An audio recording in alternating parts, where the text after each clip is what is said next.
Claudio Ranieri tak kuasa menahan air mata saat wasit Marco Guida menyudahi laga final playoff promosi Serie A. Seolah beban yang menumpuk di pundaknya terangkat.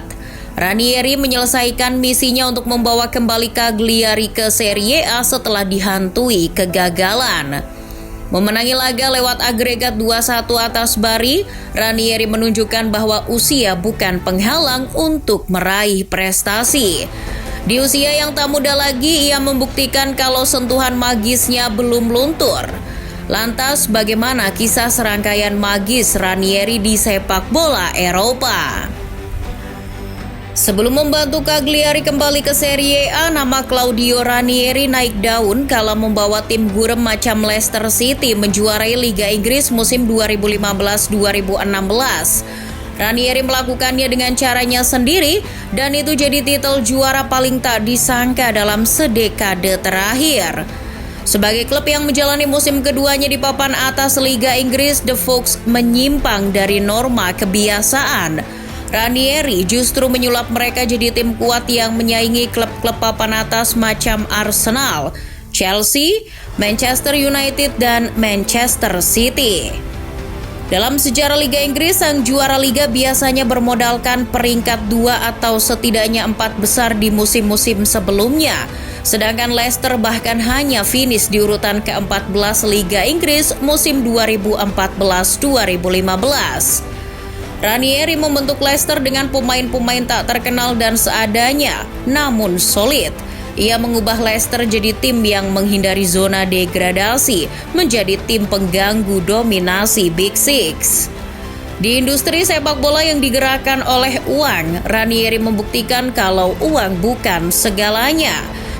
Skuadnya hanya senilai 58 juta pound saat itu, tapi Ranieri memanfaatkan momentum dengan sangat baik. Ia mendatangkan beberapa pemain yang tepat dan menciptakan pola serangan balik langsung yang mematikan dengan mengandalkan Jamie Vardy. Ranieri juga menciptakan situasi yang harmonis serta penuh keyakinan terhadap tim di ruang ganti untuk memotivasi para pemain dalam menjalani musim 2015-2016.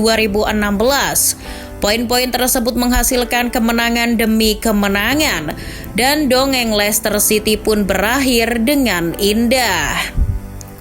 Membawa Leicester juara tak membuat The Tinkerman awet di kursi kepelatihan. Ketika inkonsisten melanda, beberapa pemain senior Leicester mulai meragukan kepemimpinan Ranieri. Mereka dikabarkan kerap berselisih paham dengan Ranieri. Sang pelatih juga kerap keliru ketika mengambil keputusan, terutama dalam pemilihan pemain di skuad utama. Dilansir Sky Sport, pemain jadi salah satu faktor utama mengapa akhirnya Ranieri tiba-tiba dipecat pada Februari 2017. Ternyata para pemain mengadu kepada pemilik klub tentang ketidaknyamanan mereka.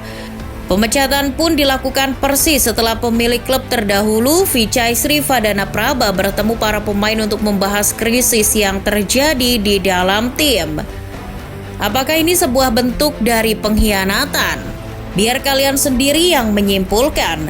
Pemecatan ini menghadirkan kesedihan di tengah publik King Power Stadium. Beberapa fans kecewa dengan pengambilan keputusan yang mendadak ini, namun fans dan Ranieri hanya bisa menerima keadaan kalau mereka sudah tak bisa berjuang bersama lagi. Setelah pemecatan itu, Ranieri sempat pindah-pindah klub, berkelana dari negara satu ke negara lain. Dari Nantes, Fulham hingga Sampdoria sudah ia jajal. Namun tak ada satupun klub yang suksesnya menyamai Leicester City. Tuah Ranieri pun mulai luntur. Namanya mulai tak dibicarakan lagi. Sampai akhirnya Claudio Ranieri bereuni dengan klub Italia yang pernah ditanganinya dulu, Cagliari, pada Januari 2023. Perlu diketahui, Cagliari baru saja terdegradasi dari Serie A musim 2021-2022. Mereka mengakhiri musim tersebut di peringkat 18, hanya terpaut 1 poin dari Salernitana yang berada di peringkat 17. Ranieri dikontrak hingga tahun 2025. Target yang dibebankan manajemen kepada Ranieri hanya satu, tapi cukup berat, yakni meraih tiket promosi ke Serie A 2023-2024. Awalnya Ranieri sedikit ragu. Ia merasa sedang tidak dalam situasi yang baik karena baru menjalani musim-musim yang gagal. Namun sentuhan magis Ranieri belum hilang sepenuhnya. Berbekal kejeniusan dan pengalaman yang dimiliki, Ranieri secara perlahan memperbaiki performa Cagliari. Secara taktik, Ranieri merupakan pelatih yang fleksibel. Ia bisa beradaptasi dengan cepat, menyesuaikan materi pemain yang ada.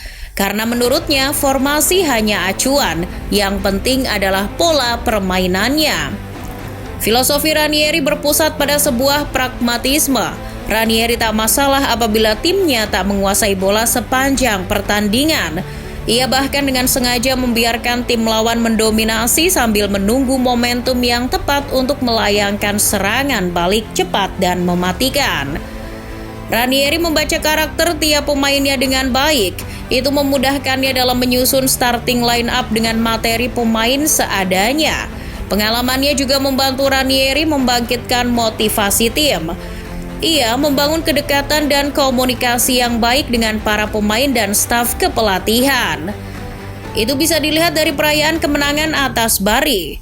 Meski baru sebentar, mereka bergembira dan berpelukan bak sebuah keluarga. Di tangan Ranieri, Cagliari kembali ke jalur kemenangan. Rossoblu bahkan hanya menelan 2 kekalahan dalam 19 pertandingan yang dipimpin oleh The Tinkerman. Poin demi poin pun diraih oleh Gianluca Lapadula CS. Memulai dari peringkat 12 klasemen sementara Serie B, anak asuh Claudio Ranieri akhirnya finish di urutan kelima klasemen akhir Serie B. Hasil tersebut membuat Cagliari mengamankan 1 tiket playoff promosi ke Serie A. Perjuangan Ranieri belum usai. Ia harus menghadapi 5 tim lain guna memperebutkan 1 tiket terakhir ke Serie A. Di babak kualifikasi, Cagliari menghadapi Venezia. Pertandingan berjalan ketat tapi anak asuh Ranieri berhasil menundukkan lawan dengan skor tipis 2-1.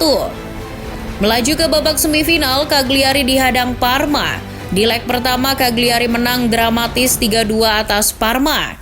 Menghadapi keputusasaan karena tertinggal 2 gol lebih dulu, keberuntungan justru muncul di babak kedua. Kiper Parma Gianluigi Buffon mengalami cedera di awal babak kedua dan harus diganti. Setelah sang legenda Italia itu ditarik keluar, anak asuh Ranieri langsung memanfaatkan momentum untuk menyerang. Menghadapi gawang yang sudah tak dikawal Buffon, Cagliari membalikkan keadaan dengan mencetak 3 gol cepat. Maka dari itu, bermain imbang 0-0 di leg kedua sudah cukup untuk mengantarkan Cagliari ke partai puncak. Di laga final, Cagliari hanya bermain imbang 1-1 kala menghadapi Bari. Misi wajib menang pun diusung Ranieri di leg kedua. Syukurnya, Cagliari menang 1-0 atas Bari di leg kedua. Gol dari tendangan setengah voli pemain pengganti, Leonardo Pavolotti, di menit-menit akhir mengantarkan Cagliari ke Serie A. Momen ini sekaligus mengulangi pencapaian ketika Ranieri membawa Cagliari promosi ke Serie A musim 1988-89 atau 34 tahun lalu. Kisah kesuksesan Ranieri bersama Cagliari musim ini bagaikan film lama yang diputar kembali di bioskop.